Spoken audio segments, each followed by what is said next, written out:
अलग अलग जनपदों से उपस्थित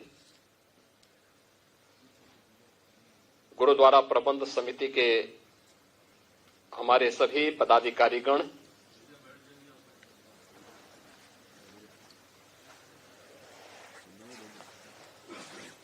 देश के सिख परंपरा के इतिहास से जुड़े हुए उन परिवारों के जो हमारे सम्मानित सदस्यगण हैं, उन सब का मैं प्रदेश शासन की ओर से और अपने सभी सहयोगी उप मुख्यमंत्री श्री केशव प्रसाद मौर्य जी, श्री ब्रजेश पाठक जी, प्रदेश अध्यक्ष चौधरी भूपेंद्र सिंह जी, प्रदेश संगठन महामंत्री श्री धर्मपाल जी, राष्ट्रीय स्वयंसेवक संघ के प्रांत प्रचारक कौशल जी, प्रदेश सरकार के मंत्रीगण,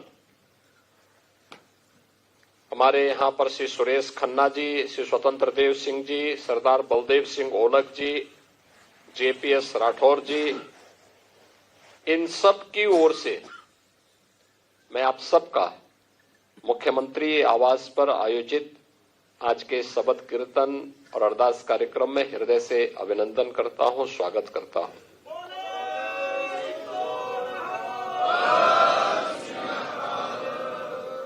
हमारे गुरुद्वारा प्रबंध कमेटी के प्रधान सरदार राजेंद्र सिंह बग्गा जी, अल्पसंख्यक आयोग के सदस्य सरदार परविंदर सिंह जी, प्रधान गुरुद्वारा याह्यागंज डॉक्टर गुरमीत सिंह जी, पूर्व मंत्री डॉक्टर महेंद्र सिंह जी, महापौर श्रीमती सुषमा खड़कवाल जी,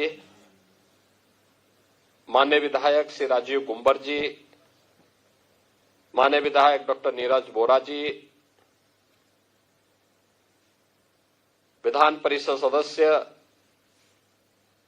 श्री ढिल्लो जी, श्री सुभाष यदुवंश जी और उपस्थित सभी बहनों और भाइयों, आज पूरा देश और धर्म के लिए शहादत की एक नई कहानी लिखने वाले बाबा जोरावर सिंह, बाबा फतेह सिंह जी के प्रति अपनी श्रद्धा को व्यक्त करते हुए उन्हें नमन कर रहा है। यह हमारा सौभाग्य है कि 2019 में गुरु नानक देव जी के 550वें प्रकाश पर्व के अवसर पर इसी मुख्यमंत्री आवास पर जो शबद कीर्तन का कार्यक्रम आयोजित हुआ था, उसके उपरांत मेरे सामने जब प्रस्ताव आए कि वीर बाल दिवस के कार्यक्रम को आयोजित करने के लिए, तो मैंने कहा भाई इससे अच्छा पावन अवसर और क्या हो सकता है कि ये मुख्यमंत्री आवास पर ही आयोजित हो।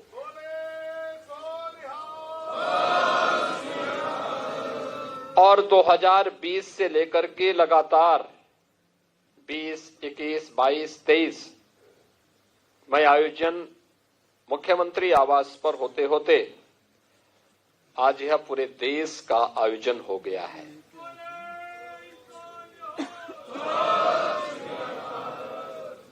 आज ही की वो तिथि है जब गुरु गोविंद सिंह जी महाराज के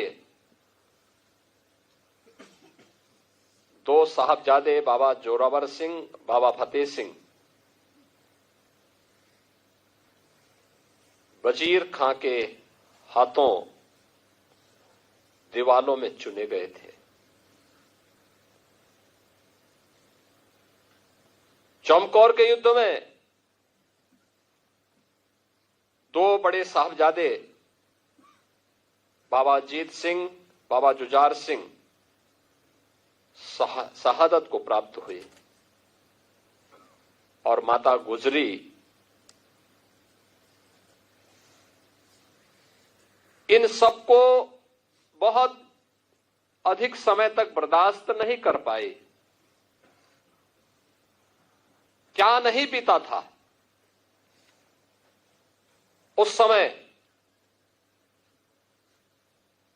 लेकिन एक ही बात थी, एक ही लक्ष्य था कि देश और धर्म पर आंच नहीं आने देंगे।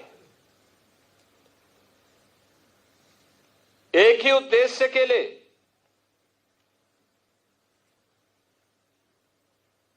गुरु गोविंद सिंह जी महाराज के 4 साहबजादों ने अपनी शहादत देकर के देश और धर्म की रक्षा की एक पक्की नींव खड़ी की।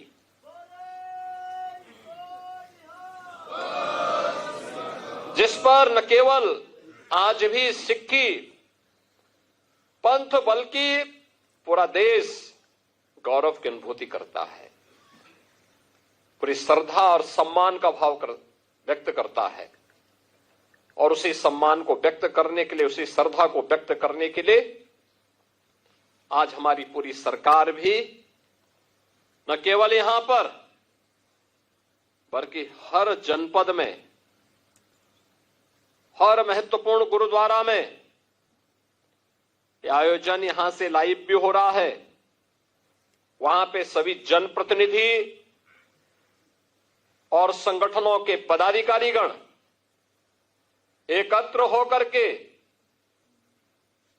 उन वीर बालकों की शहादत के प्रति अपनी श्रद्धा को व्यक्त कर रहा है। बहनों और भाइयों,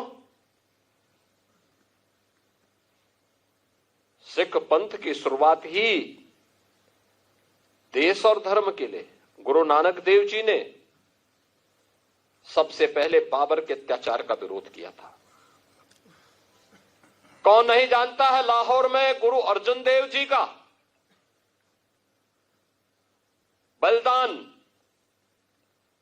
जहांगीर के अत्याचार से बचाने के लिए था। कौन नहीं जानता है गुरु तेग बहादुर जी के बलिदान को। उन्होंने अपना सिर दिया लेकिन भारत का सिर नहीं झुकने दिया।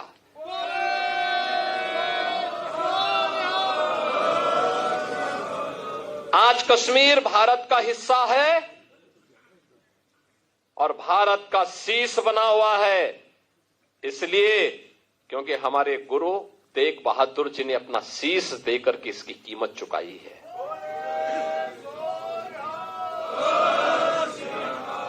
और यहीं से हम कह रहे हैं कि गुरु गोविंद सिंह जी महाराज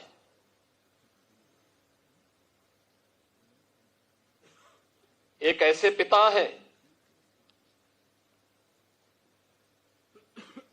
जिन्होंने अपनी आंखों के सामने अपने पुत्रों को बलिदान होते हुए देखा है। एक ऐसे पुत्र हैं जिन्होंने अपने पिता को अपनी आंखों के सामने बलिदान होते हुए देखा है। क्या उम्र है उस समय गुरु गोविंद सिंह जी महाराज की, जब पिता कश्मीर के लिए सिर दे रहा है, और क्या उम्र है जब बाबा जोरावर सिंह और बाबा फतेह सिंह देश और धर्म के लिए अपना बलिदान दे रहे हैं। 7 वर्ष और 9 वर्ष की उम्र क्या उम्र होती है, क्या उम्र होती है। बहनों और भाइयों, गुरु नानक देव जी से लेकर के गुरु गोविंद सिंह जी महाराज तक, 4 साहबजादों से लेकर के 5 प्यारों तक सिख गुरुओं का पूरा इतिहास देश और धर्म के लिए शहादत का इतिहास है। और ये इस बात के लिए हम सबको प्रेरित करता है कि इतिहास केवल एक कौम का नहीं है, इस देश का इतिहास है। एक नई प्रेरणा है पूरे भारतवासियों के लिए। जाति पाति का भेदभाव समाप्त हो। गुरु नानक देव जी ने शबद कीर्तन के लिए जो प्रेरणा दी, मिल बांट करके खाने के लिए जिस लंगर की शुरुआत को आगे बढ़ाया था। जैसे कि मैं सो रहा हूं तो पिताजी को जगाना है मुझे, तो वो डायरेक्ट उठाने के बजाय, और हिंसा की परंपरा मेरे यहाँ नहीं थी सौभाग्य से, तो वो क्या करते थे कि उस कमरे में आ जाएंगे या बाहर से गुजरेंगे और चौपाई बोलेंगे, प्रात काल उठ के रघुनाथा मात पिता गुरु नावई माता। कभी कभी मैं गुस्से में उठ करके, अरे पापा, चरण स्पर्श किया और सो गया। मैंने कहा अब मत उठाना।